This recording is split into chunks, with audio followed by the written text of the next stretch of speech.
Hi everyone, and welcome to Paper Pumpkin Week here on Creative Chelsey. Today I'm sharing with you my 7th alternative project using the December 2025 Paper Pumpkin kit called Watercolor in Bloom. The kit creates a total of 9 cards, 3 in 3 different designs, along with coordinating envelopes. If you'd like to watch me unbox the kit and create these cards or see any of my other alternative projects, you can click on the playlist in the top right corner. This is the card we're going to be creating together. This card does mimic one of the original cards from the kit, while featuring a bold leafy background, a soft oval focal point framed with delicate die-cut leaves, and a simple floral accent for texture and dimension. The contrast between the dark background and the light focal layers really allows this sentiment to shine. This is a wonderful design for friendship, encouragement, or appreciation cards. Don't forget that all of my Paper Pumpkin subscribers receive amazing perks from me. When you get the kit each month, I mail you my very own card kit and email a PDF with even more alternative ideas. If you'd like to also receive this extra perk, sign up for Paper Pumpkin using the link below and make sure to select me as your demonstrator. Make sure to also like and subscribe to my channel. Let's get started. Let's just walk through really quickly the things you're going to need from the kit. You're going to need half a card base. It's 4 1/4 by 5 1/2. You'll need the delicate oval die cut as well as the large flower die cut. Then you're going to need from your own stash a card base. I'm using thick basic white cardstock.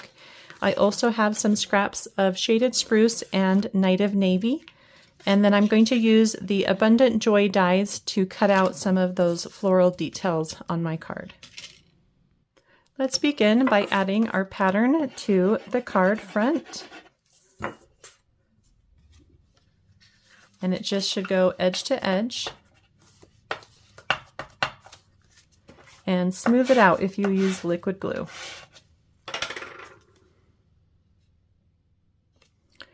Then on the oval die cut, we are going to stamp our greeting. You can use any greeting here.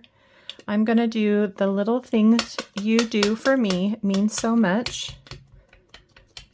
And you want to stamp this a little higher than center so that there's room for your flower element at the bottom.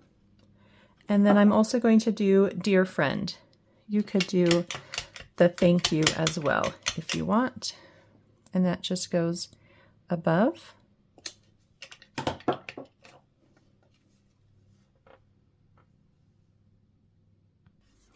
Make sure to put some dimensionals on the back, and then this just goes right in the center.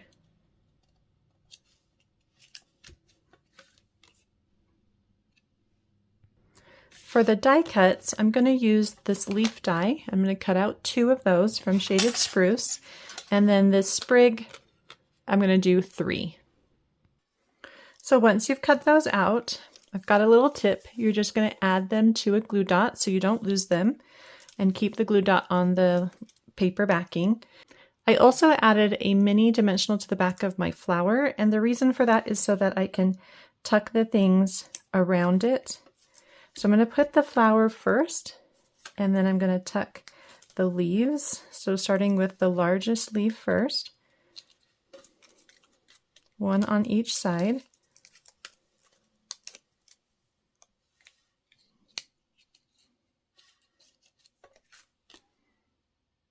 And then you can add the little blue sprig flower details. You can do them under the flower. You could use all 3 or just 2.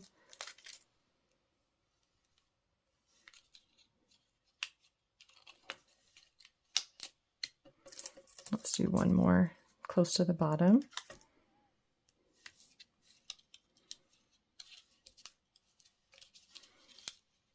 There we go.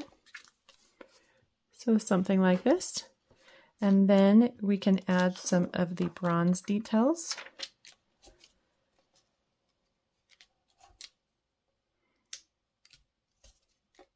Let's move that one down just a little lower. And then our card is all done. I love how quick and simple this card was to put together.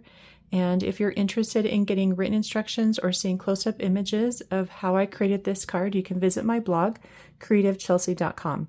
If you would like to subscribe to get your own paper pumpkin kit, please do so using the link in the description below. Thank you so much for watching and have a creative day. Bye.